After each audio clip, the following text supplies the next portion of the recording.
Hello and welcome back, and today we will be discussing Plato's Cave, also known as the Allegory of the Cave. I am me, and today, for the first time, we are doing actual challenges in the game, because I haven't done any of them, but I have all of them unlocked if you ignore 11, and we'll get there when we get there, because it's dumb. But, let's get pitch black here. By the way, this is the only challenge of all 45 where I believe shops are disabled. And that's it. The only one. Anyway, when it comes to clearing the challenges in this game and having Season 2 be the season of challenges, what I want to try and do here is every episode for the next 45, I mean, this isn't a guarantee, this is a hope, but that for the next 45 episodes, this one included, I will cover a topic that is either philosophical in nature or otherwise controversial or challenging. Please aim over here. I don't want to use a bomb if I don't have to, please. So, we're talking about Plato's Cave. And that's not an innuendo or anything, so, don't take it that way. But it's more generally referred to as the allegory of the cave, because arguably it's not even Plato's, it's Socrates'. And it comes from Plato's work, The Republic, and it's a dialogue between Plato's older brother, Glaucon, and their teacher, Socrates, because Socrates himself doesn't actually have much recorded about him.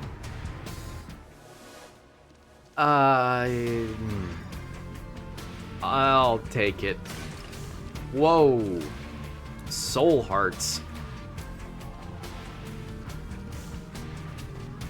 Why don't we have more Glaucons these days? Glaucon? However you pronounce it. I don't speak ancient Greek. I'm not sure anyone does. There's that speed going up. Interesting that it stops, I guess they changed it a little bit so that it stops appearing, the bonus stops appearing while it's crawling upwards. Huh. Anyway, for context, about the story of the allegory of the cave, in Plato's Republic, before this, Plato talks about forms and ideas and concepts, and generally speaking, Plato, or perhaps Socrates, or both, of their beliefs is generally that abstract forms of concepts are the truest forms of those concepts. So everything we experience in reality is more or less just a shadow of concepts that exist in true reality. Not that this reality is necessarily fake, but that we're only seeing, some examples or some representations of more general truths here. Knowledge of these forms is what's considered the real knowledge, and the good as well. And Socrates urges people with the highest forms of knowledge, that is, knowledge of, forms and abstract reasoning, to instead share their knowledge, share their labors and honor, even, not just knowledge, with people without this sort of real knowledge. And so there are a few things that lead up to the actual allegory of the cave, such as the allegory of the sun, I believe it's called, and allegory of the divided line. I have so many soul hearts. I'll save. I'll be a good Binding of Isaac player for once and not risk it. And I am waiting for my speed to go up here. These guys are kind of scary when I'm this weak. Oh, there we are. Yeah, that's much better. I didn't... Since when could I do that? Destroy poops by stepping on them like that. Interesting. Anyway, let's get to the actual cave itself. And no, this is not Plato's man cave. Again, no innuendo intended. Oh, yes. So it starts out like this. Imagine a cave where people have been imprisoned in this cave since childhood and forced to stare only at a wall in the cave, nothing else. They can't even stare at themselves. They can only look at the wall. And on this wall are shadows, because behind the prisoners is a fire, and in between the prisoners and the fire is a lowered wall. And yeah, okay, I walked into that one. Sure. Oh. All right. Okay, can't be there, so it's probably here. Right? Yeah. Oh. Well, I know this is good. Yay! That's really big, actually. And with this Emperor card, I think with all my soul hearts as well. I mean, I'm not keeping exact track, but I can do that. Let's see, so between the prisoners and the fire that's behind them is this lowered wall in which people can stand behind the wall and not cast a shadow in front of the prisoners, but people can also carry objects over their heads, and then... Oh, great. Oh. Okay. People can carry objects over them, and if the objects are over their heads, which means over the top of the wall behind them as well, that means that the people, the prisoners as they're called, would be able to see the shadows of these objects. Oh. Let's see. Ah, yes, another important detail is that the way the echoes work in this cave is such that the prisoners would believe that the shadows themselves are talking if the people holding the objects casting the shadows were to speak. So all of this is to set up this this idea of these people who are living in somewhat of a false reality. That's what Plato's going for here, or Socrates rather, excuse me, Socrates. Don't like this room. Yay!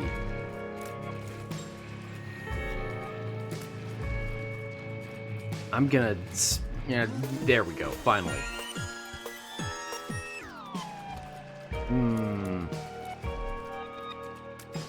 Let's see. Next, suppose that some of the prisoners are released from this cave. As they're released from the cave... Actually, sorry, before they get out of the cave altogether, as they're released from their shackles, from their bindings, and are able to stare at the fire. Whoa, buddy. The light from the fire would be blinding to them, because they've never stared directly at it before. Also, ow.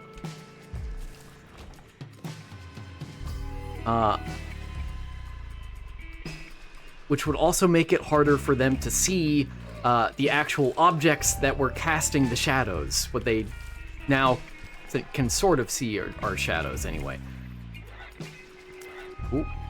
Let's get... Oh, come on. Oh, come on. Let's see. Do I want you? Do I care about you? Money is useless in this challenge. Let's see. The prisoners wouldn't believe what they're seeing is reality, even if they were told that this is reality. This is how reality actually works. Shadows aren't real things themselves. They don't actually speak either. Those are just what you were what you believed about the world. Interesting room. Ah.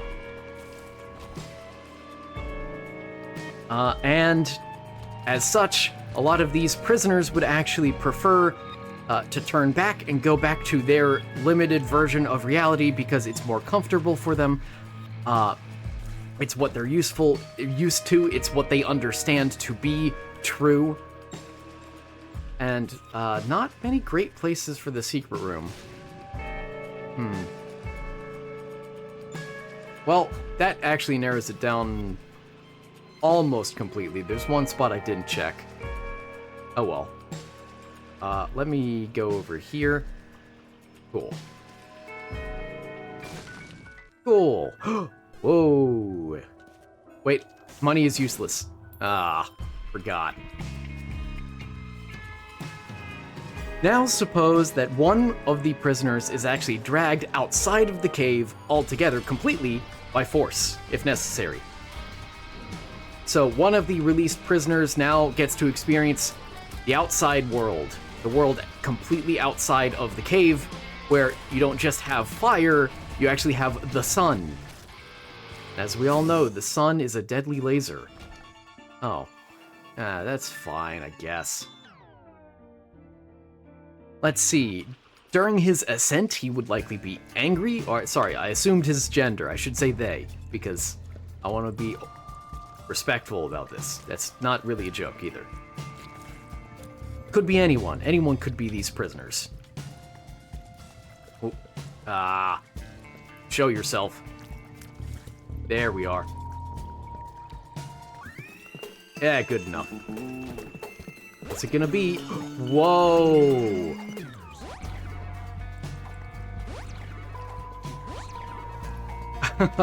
Sure. That's really good. Wow. Let's see. So again, he would be angry during the ascent. Oop, I got him. Oh, I would barely avoided that. Now let's go get this guy. Oh, didn't even kill him. Sure. Why not? Wait, I don't need more keys. I would like to check that because it's guaranteed positive. Or non-negative, I should say. Sure. Let's see. So he's angry, and the light of the sun would be much more blinding to him than the light from the fire initially would have been. And then, eventually his eyes would adjust. Hey, what? Ah, nuts. Oh, it's probably my insane knockback that made things a little funky.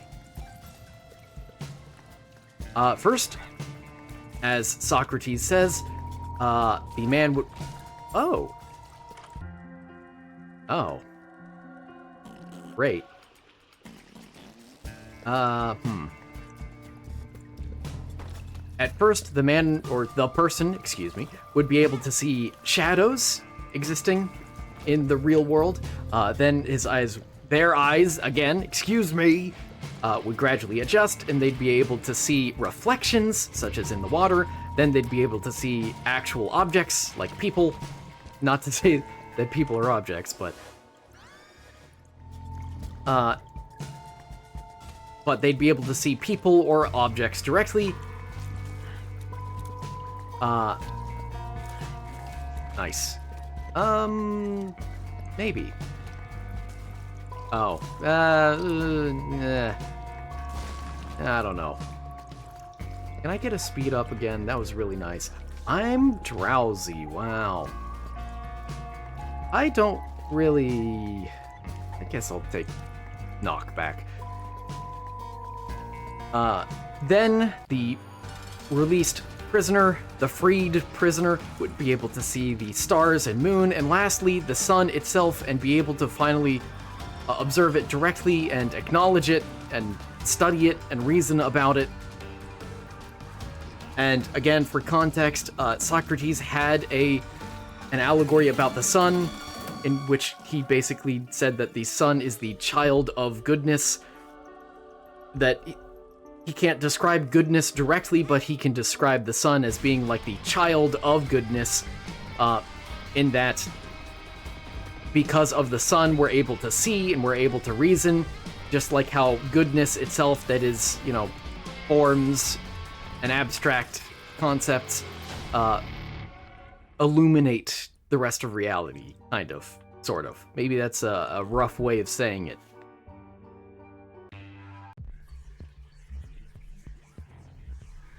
Let's see. Goodness illuminates the intelligible with truth. At least that's what Wikipedia said about the allegory of the sun. I have no idea how true that is of the allegory of the sun itself, because I didn't read it. Instead, I read the allegory of the cave. But the allegory of the sun was still, related. Get out here. There we are.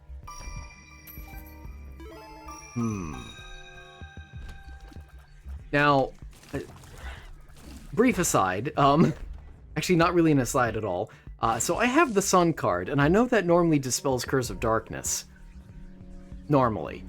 I'm not sure if it does in this challenge. I might use it on the next floor. Just to see,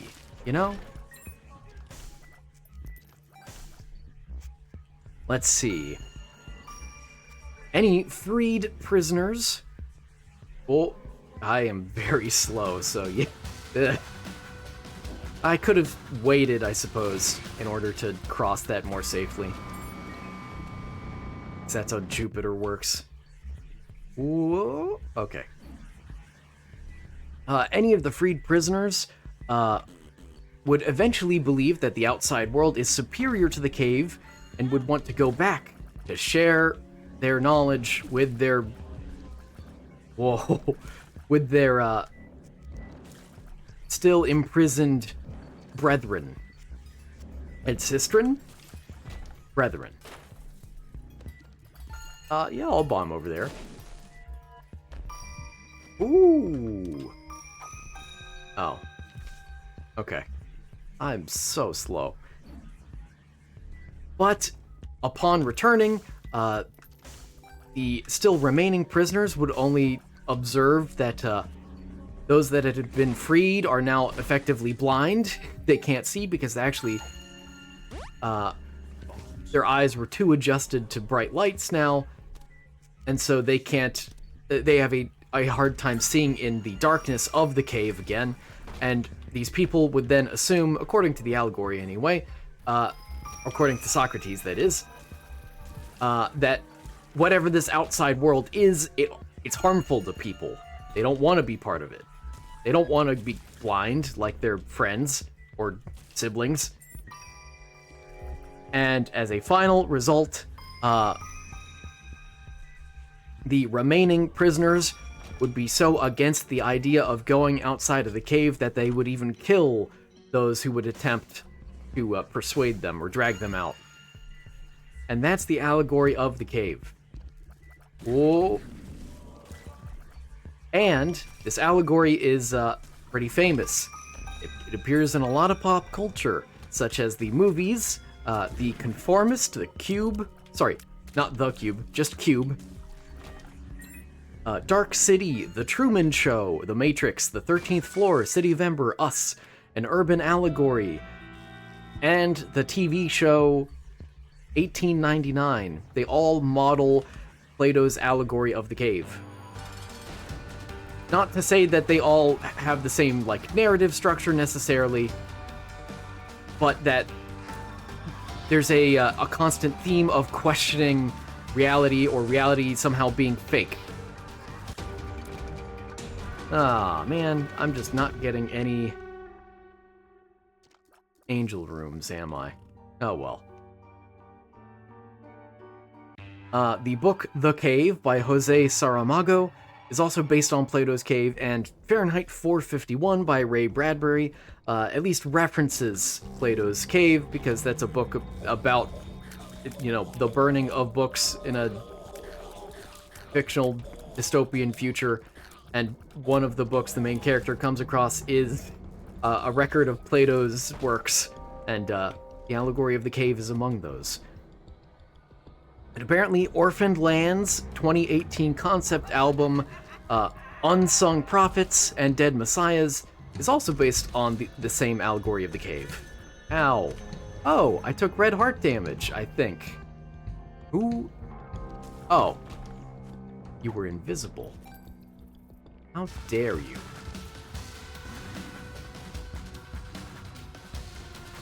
And this isn't it for, oh boy. Oh boy. I'll do it. Why not? This isn't it for, the... What's the term I'm looking for? The, relevance of Plato's Allegory of the Cave. Because the allegory exists,